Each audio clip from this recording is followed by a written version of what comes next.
Olá, pessoal! Professora Maísa com vocês para estudar língua portuguesa. Nós vamos começar a nossa revisão. A revisão de hoje, a nossa matéria é gênero conto. Veja, nós vamos fazer uma revisão com dois gêneros literários, o conto e a poesia. Nós já vimos esses gêneros durante esse trimestre e agora a gente vai revisar o que a gente já estudou, fazer um remember, né? Um flashback aí bem bacana para a gente trabalhar e fechar o nosso trimestre, ok? Nessa revisão, a professora preparou uma narrativa diferente para nós, tá? Eu coloquei aqui gênero conto e dentro do gênero conto a gente sabe que a gente trabalha narrativa, não é? A narrativa é a tipologia do conto literário. E aí eu trouxe para nós uma narrativa indígena, tá? Então assim, tem as mesmas características do conto, tá? Mas na cultura indígena a gente não chama de conto literário. A gente vai chamar de uma narrativa oral e até mesmo de lenda, tá certo? Então vamos começar? Vamos lá. Para a gente se aquecer, a gente vai começar com uma perguntinha sobre essa questão aí indígena, tá? Então veja lá, pergunta 1, exercício 1, você já se organizou aí, né? Tá tudo bonitinho aí, seu caderno, tá organizadinho. Você coloca a data de hoje, revisão e coloca aí questão 1. Veja lá. Escreva algumas palavras que vêm à sua mente quando você ouve a palavra índio, o termo índio. Você vai deixar fluir. Coloque as palavrinhas aí e a gente já volta para conversar sobre isso, tá bom?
então você conseguiu pensar um pouquinho? Eu acho que todo mundo tem uma ideia, né, dessa palavra aí no seu repertório aí cultural. Mas antes da gente falar sobre isso, eu recebi aqui um recadinho da produção, vou passar para vocês, ó. Eu peço para que vocês, a produção pediu para avisar que os alunos devem registrar a presença no link do Classroom, né? A gente está tendo ali no Classroom um link para você registrar a sua presença. Então, na hora da aula, você vai lá e registra a sua presença, ok? Isso vai ser um controle para o seu professor de presença para você, tá bom? Combinado? Então, vamos lá. Voltando aqui, a gente tem aí algumas ideias sobre a palavra índio, né? Eu tenho aí dentro do meu repertório algumas ideias e você deve ter também algumas.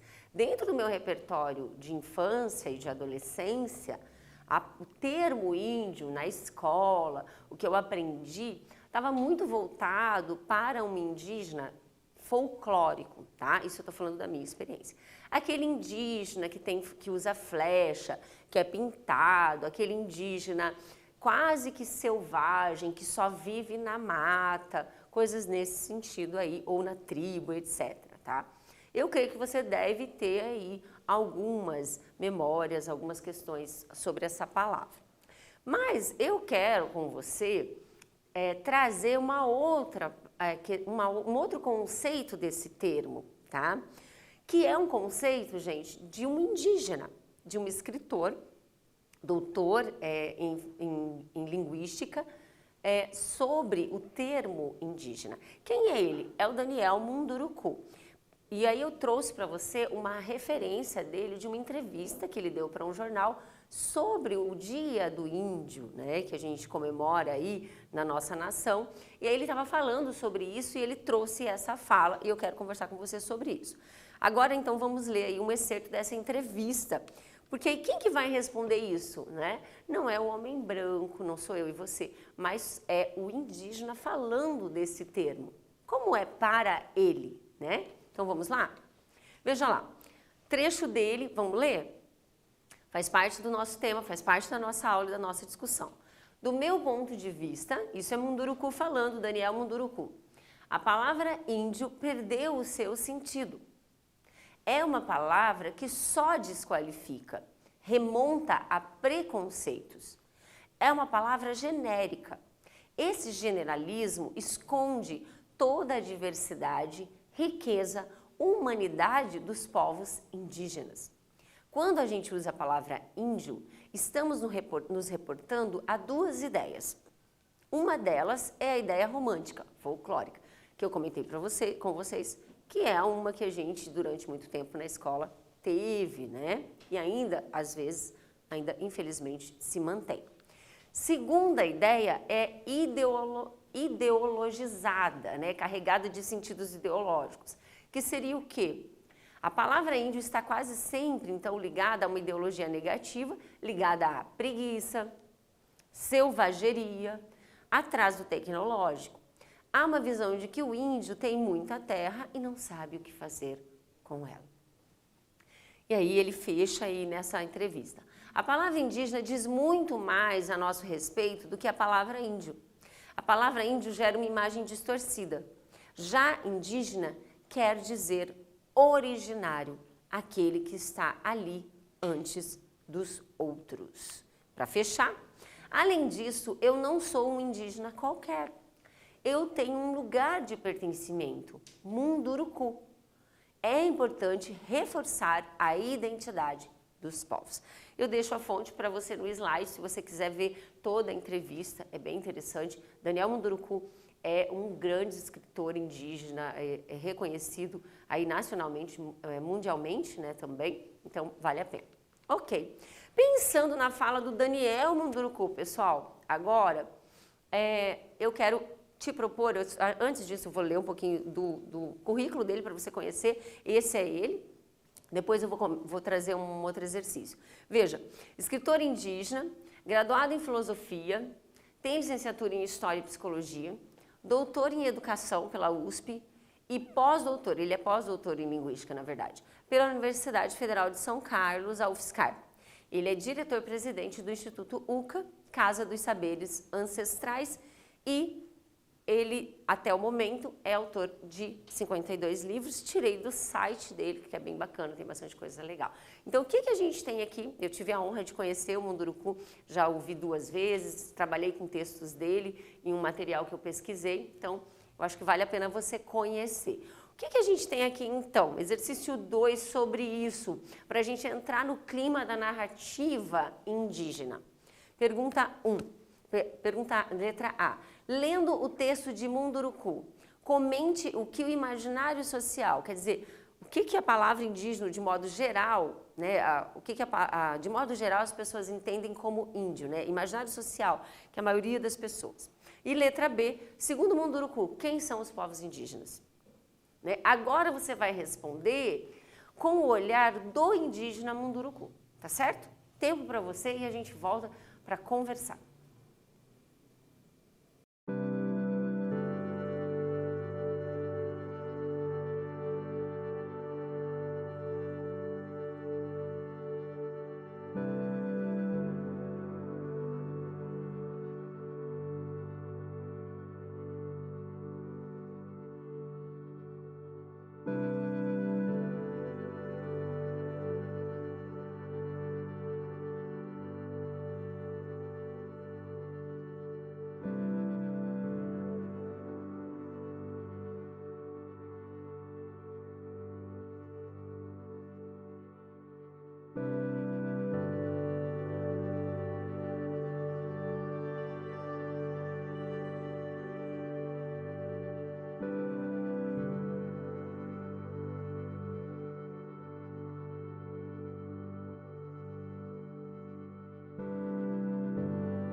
Então, você conseguiu aí colocar em tópico alguma resposta relacionada ao texto do Munduruku? Vamos dar uma olhada? Eu coloquei aqui para você, baseado no texto dele, tá? Parafraseei, e aí a gente tem lá. Letra A. A pergunta que eu fiz foi, o que as pessoas, de modo geral, o imaginário social, entendem como índio? A compreensão do termo índio vem carregada de sentidos negativos, normalmente baseado em duas visões, perfis, né, de indígena, ser folclórico ou um ser ideologizado, marcado pela preguiça ou agressividade, como dono, entre aspas, de muitas terras, ok? Essa é a visão que ele trouxe. Na letra B, eu perguntei o que o Munduruku traz, claro que ele traz muito mais, eu trouxe um trecho da fala dele, o que ele fala sobre ser indígena, né? Um indígena falando sobre ser indígena. E ele diz, Munduruku destaca que são povos diversos, então os indígenas são povos diversos. Primeiro, então o indígena não é igual a todos, né? Falar que um indígena tem uma determinada maneira de viver não é dizer que todos têm, né? Porque são povos diversos. São ricos em culturas e originários de determinado lugar, além de terem pertencimentos étnicos, né? Então são vários pertencimentos. No caso, o Daniel pertence à etnia Munduruku. Beleza? Ok. Então vamos lá? Perguntinha aí para refletir, tá bom? Veja lá. Você sabia que pode ter origem ou parentesco indígena? Você sabia disso? Converse com sua família sobre suas origens, né? Eu tive um caso numa escola em que uma das funcionárias, ela tinha pertencimento indígena, parentesco indígena, a sua bisavó, tá? Segundo, conhecer a cultura indígena, reflexão para nós, nos ajuda a compreender outra maneira de ver o mundo e a vida. Então tá aí uma reflexão para a gente fechar essa ideia, que é, ou talvez iniciar, abrir essa ideia, que é pensar que há muito mais maneiras de ver o mundo e a sociedade do que a nossa própria maneira. E que não é nem melhor e nem pior. São outras maneiras de ver o mundo e a sociedade. Ok? Ok. Vamos voltar para o gênero conto, retomar aí algumas coisas sobre essa narrativa. Veja lá. O gênero conto remonta à tradição oral, por isso que a professora Maísa está trazendo a narrativa oral indígena. Por quê? Porque o conto, a origem dele é oral, do contar, tá? Olha ali, contar histórias, narrar. A tradição oral de contar histórias é comum na maior parte das culturas, né? Se a gente remontar, por exemplo, a narrativa bíblica, você tem muitas partes Jesus trazendo narrativas, parábolas, histórias para explicar o seu ensinamento, tá?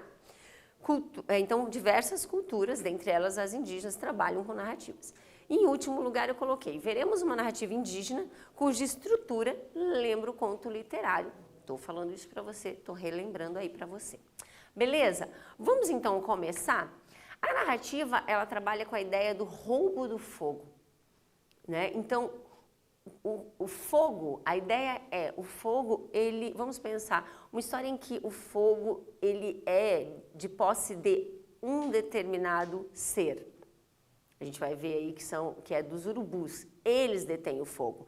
Porém, os humanos, os homens, eles precisam de fogo, não precisam? Para fazer carne, para comer, né? Para se alimentar, para se aquecer.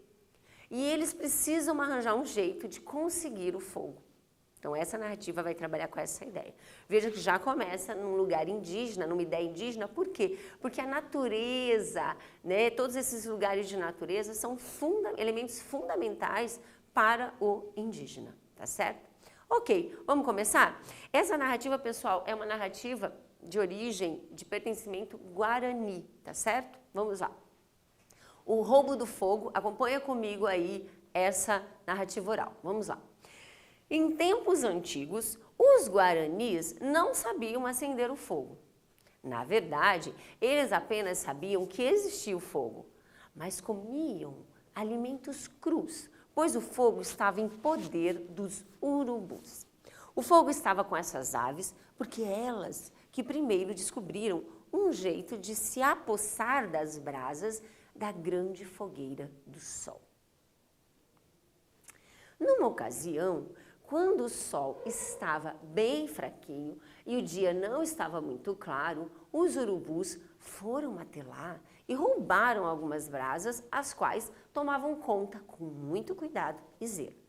Era por isso que somente estas aves comiam seu alimento assado ou cozido e nenhum outro ser da floresta tinha este privilégio. É claro que todos os urubus tomavam conta das brasas como se fosse um tesouro precioso e não permitiam que ninguém delas se aproximasse. Os homens e os outros animais viviam irritados com isso. Todos queriam roubar o fogo dos urubus, mas ninguém se atrevia a desafiá-los. Um dia, o grande herói Apopocuva retornou de uma longa viagem que fizera. O seu nome era Nhanderequei. Guerreiro respeitado por todo o povo, decidiu que iria roubar o fogo dos urubus. Vamos lembrar do nosso enredo aí, depois a gente vai falar sobre isso. Reuniu todos os animais, aves e homens da floresta e contou o plano que tinha para enfrentar os temidos urubus, guardiões do fogo. Até mesmo o pequeno cururu, que não fora convidado, compareceu dizendo que também ele tinha muito interesse no fogo. Todos já reunidos, Nhanderequei expôs o seu plano. Todos vocês sabem que os urubus usam fogo para cozinhar. Eles não sabem comer alimento cru. Por isso, vou fingir de morto bem debaixo do ninho deles. Todos vocês devem ficar escondidos. E quando eu der uma ordem, avancem para cima deles e os espantem dali. Dessa forma, poderemos pegar o fogo para nós. Todos concordaram e procuraram um lugar para se esconder. Não sabiam por quanto tempo iriam esperar. Nhanderequei deitou-se. Permaneceu imóvel por um dia inteiro. Os urubus lá do alto das árvores observavam com desconfiança. Será que aquele homem estava morto mesmo? Ou estava apenas querendo enganá-los? Por via das dúvidas, preferiram aguardar mais um pouco. O herói permaneceu o segundo dia do mesmo jeito. Foi no fim do terceiro dia, no entanto, que as aves baixaram as guardas. Ficaram imaginando que não era possível uma pessoa fingir-se de morta por tanto tempo. Ficaram confabulando entre si. Olhem, meus parentes urubus, dizia o chefe urubu, nenhum homem pode fingir-se de morto assim. Já decidi, vamos comê-lo. Podem trazer as brasas para fazermos a fogueira. Um grande alarido se ouviu. Os urubus aprovaram a decisão do seu chefe e, por isso, imediatamente partiram para buscar as brasas. Trouxeram e acenderam uma fogueira bonita e vistosa. Eles colocaram Nhanderequei sobre o fogo, mas graças a uma resina que ele passara pelo corpo, o fogo não o queimava. Num certo momento, o herói se levantou do meio das brasas, dando um grande susto nos urubus que, atônitos, voaram todos. Nhanderequei aproveitou-se da surpresa e gritou a todos os amigos que estavam escondidos para que atacassem os urubus e salvassem alguma daquelas brasas ardentes. Os urubus, vendo que se tratava de uma armadilha, se esforçaram o máximo que puderam para apagar as brasas, engoli-las e não permitirem que aqueles seres tomassem posse delas. Foi uma correria geral. Acontece, no entanto, que na pressa de salvar o fogo, quase todas as brasas se apagaram por terem sido pisoteadas. Quando tudo se acalmou, Nhanderequei chamou a todos e perguntou quantas brasas haviam conseguido. Uns olhavam para os outros na tentativa de saber quem havia salvado alguma brasinha, mas qual não foi a tristeza geral ao se depararem com a realidade. ninguém havia salvado uma pedrinha sequer. Só temos carvão e cinzas, disse alguém no meio da multidão. E para que nos há de servir isso? Falou Nhanderequei. Nossa batalha contra os urubus de nada valeu. Acontece que por trás de todos saiu o pequeno cururu dizendo: durante a luta, os urubus se preocuparam apenas com os animais grandes e não notaram que eu peguei uma brasinha e coloquei em minha boca. Espero que ainda esteja acesa. Mas pode ser que... Depressa! Pare de falar, meu caro cururu. Não podemos perder tempo. Dê-me esta brasa imediatamente, disse Nhanderequei, tomando a brasa em suas mãos e assoprando levemente. Nhanderequei soprou de novo. Ele fazia com todo cuidado, com todo jeito. Logo em seguida, a fumaça. Aconteceu um cheiro de queimado. Isso foi o bastante para que as aves se incomodassem e dissessem: nós não gostamos desse cheiro que sai do fogo. Isso não é bom para as aves. Fiquem vocês com este fogo. Dizendo isso, bateram as asas e se foram deixando apenas os homens tomando conta do fogo. Percebendo que tudo estava sob controle, o herói ordenou que os seus parentes encontrassem as madeiras, canelinha, criciúma, cacho de coqueiro e cipó de sapo. E as usassem sempre, toda vez que quisessem acender e conservar o fogo. Além disso, o corajoso herói ensinou os Apopocuva a fazer um pilãozinho onde guardar as brasas e assim conservar o fogo para sempre. Dizem os velhos desse povo que até os dias de hoje os Apopocuva guardam o pilãozinho e aquelas madeiras. Do Daniel Munduruku, você gostou da narrativa? Eu tirei essa narrativa, pessoal, deste livro aqui, que se chama Histórias para Jovens de Todas as Idades. É uma organização da Laura Sandroni, né? Tem várias histórias legais e aí eu tirei essa daqui para vocês, tá? Do Daniel. Ok? Então veja, você gostou? O que você achou? Tem muita diferença de outras narrativas que você já leu, não é? Como é que você percebeu essa história aí, essa narrativa oral? Você já tinha lido alguma história indígena, alguma lenda indígena? Né? Então, quero que você reflita um pouquinho sobre isso. Depois a gente fala um pouco mais. Vamos lá? Vamos ver, então, falar um pouquinho sobre o gênero conto, tá certo? Então, veja, a gente está falando de narrativa oral, que tem a base do conto é uma narrativa. Então, vamos lá pensar o gênero conto, então, já que a nossa revisão é sobre conto. Letra A, exercício 3. O gênero conto tem qual finalidade? Letra A. Letra B, em que lugares sociais os contos circulam? Onde a gente encontra? E letra C, os contos têm origem na oralidade? E explique. Revisãozinha bem legal para você fixar bem este conteúdo. Tempo para você.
certeza você conseguiu responder essas questões, porque a gente já falou de conto, né? Então, acho que está tranquilo para você responder. Vou colocar aqui para você o gabarito para a gente conversar.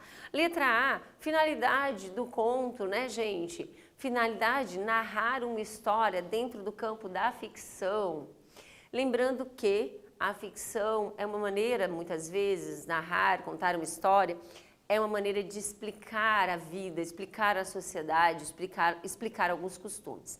Letra B, onde que a gente encontra, né, a narrativa, ou melhor, o conto literário, em livros ou coletâneas e site dos autores, né, principalmente nesses lugares aí.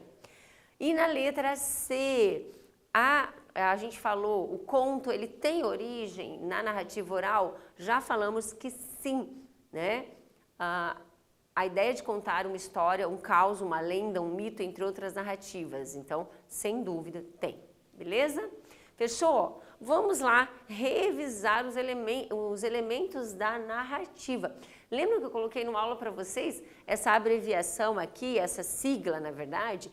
PENT, né? Lembram? Tá bem legal, né? Para a gente lembrar dos elementos da narrativa, que é o PENT aqui, tem até essa figurinha para você lembrar. Então, o primeiro elemento da narrativa, deixa eu só voltar aqui. Ah, tá. O primeiro elemento da narrativa que a gente relembra é o personagem, né? Que são os seres ficcionais que o narrador, que o escritor escolhe para vivenciar a sua história. A gente observa que no conto do Daniel Munduruku, na verdade na narrativa dele, a gente tem personagem urubu, os urubus, você tem personagens da natureza, né? O cururu, que é o sapo, e você tem os homens ali como personagens vivenciando essa história, ok? Alguns principais, outros secundários. Espaço é o ambiente, o lugar onde essa história acontece. A gente observa, nesse caso, numa tribo guarani, né? Num contexto guarani, essa história se passa, é o ambiente ali. Narrador, quem conta a nossa história, não é isso? Quem que conta a nossa história? O narrador é o ser ficcional que o escritor escolhe para contar. E a gente viu ao longo das nossas aulas que nós temos um narrador que pode ser personagem, né? Ele pode estar dentro da história, contando a história. Ele pode ser um narrador observador, né? Que só vai contar a história observando. E pode ser um narrador também que é onisciente, que também sabe tudo da história, que vivencia a história no sentido de pensar, saber o que os personagens pensam, né? Então, focos narrativos aí a gente estudou, beleza? Tempo. A gente viu que o tempo da história é fundamental. Há uma cronologia, né, que pode ser psicológica ou cronológica, né, temporal. Nessa história a gente percebe que há uma cronologia temporal. As coisas acontecem numa sequência cronológica aí de dias, né? A gente observa, por exemplo, que o herói fica 3 dias se fingindo de morto, né? Enredo. O que é o enredo? É o elemento narrativo que é o esqueleto da história, né?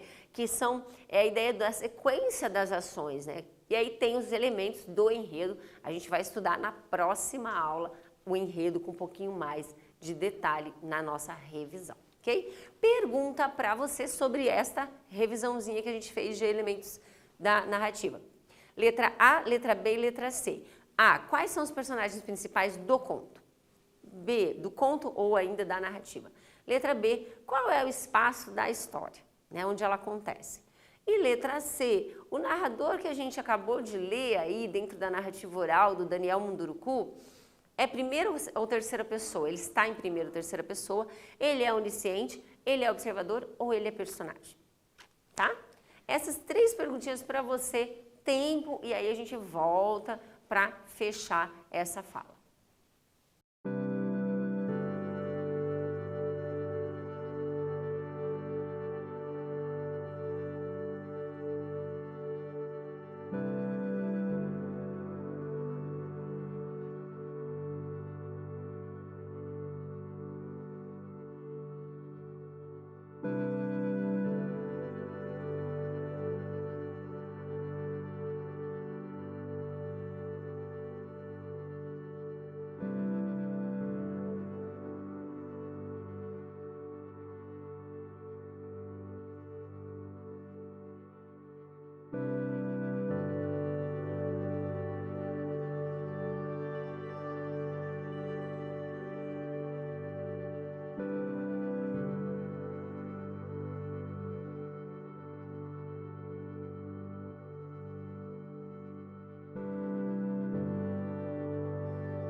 Vamos corrigir?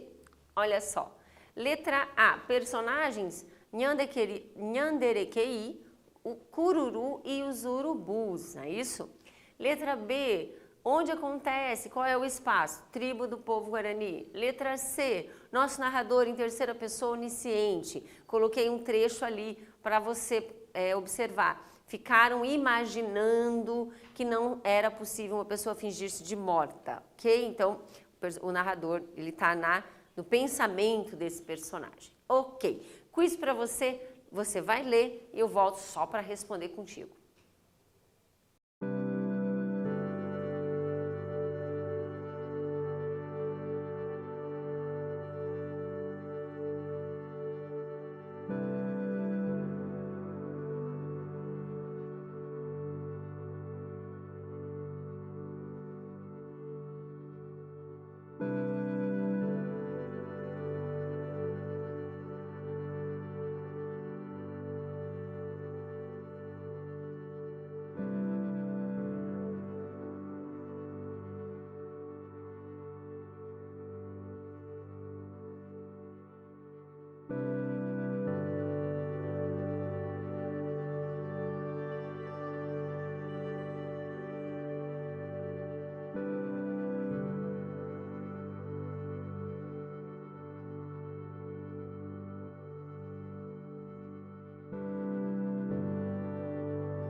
Resposta A, né, gente? Claro, tá tranquilo. Belezinha?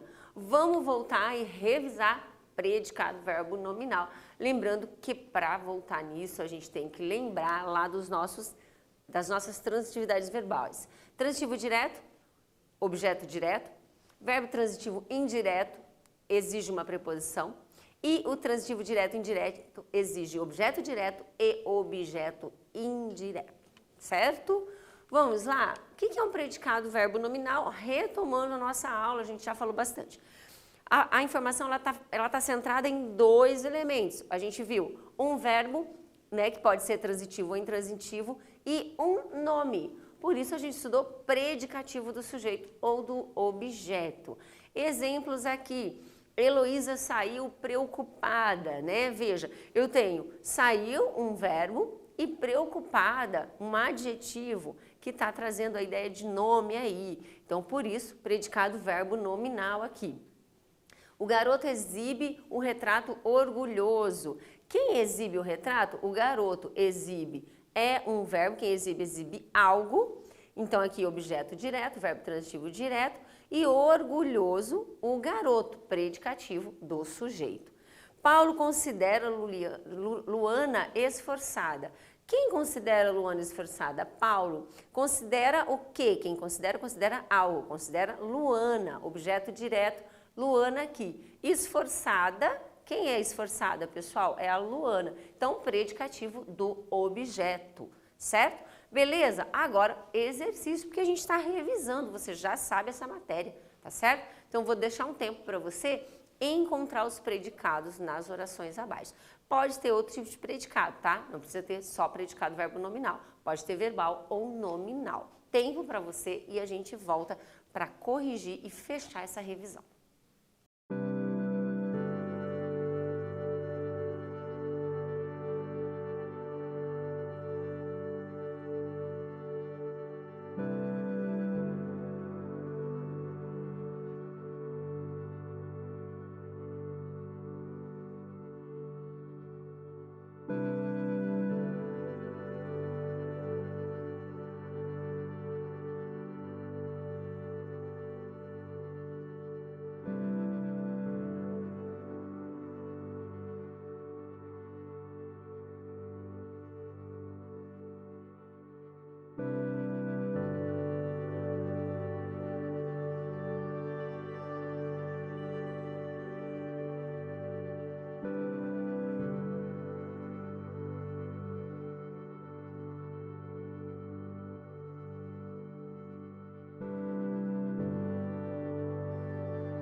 vamos corrigir juntos. Você conseguiu fazer? Vamos ver se você acertou. Vamos lá. Letra A. O corajoso herói ensinou o Zapopocuva a fazer um pilãozinho para guardar o fogo. Veja que eu destaquei em amarelo o predicado. Ensinou o corajoso herói. Então, nosso sujeito, ok. Ensinar é um verbo, né? Quem ensina algo a alguém. Então, nesse caso, predicado verbal, tá certo? Letra B. Todos os animais ficaram atentos às ações do herói. Quem ficaram atentos? Todos os animais. Aqui nós temos um estado, né? O verbo ficar, verbo de ligação. Então, nós temos um verbo de ligação, atento aí é um predicativo do sujeito, portanto, predicado nominal. Letra C. Nós não suportamos esta forte fumaça. Quem não suportamos? Nós. Então, nós temos nosso sujeito. Suportamos quem? Suporta algo.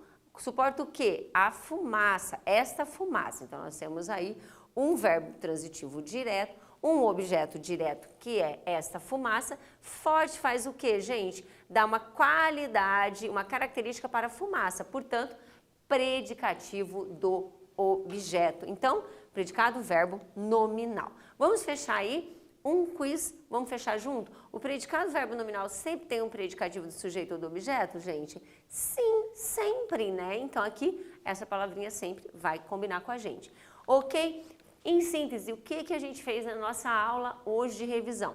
Gênero conto por meio da narrativa oral, da narrativa indígena, elementos da narrativa e nós retomamos o predicado verbo nominal.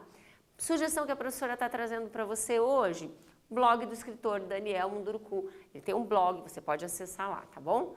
Até mais, muito obrigada.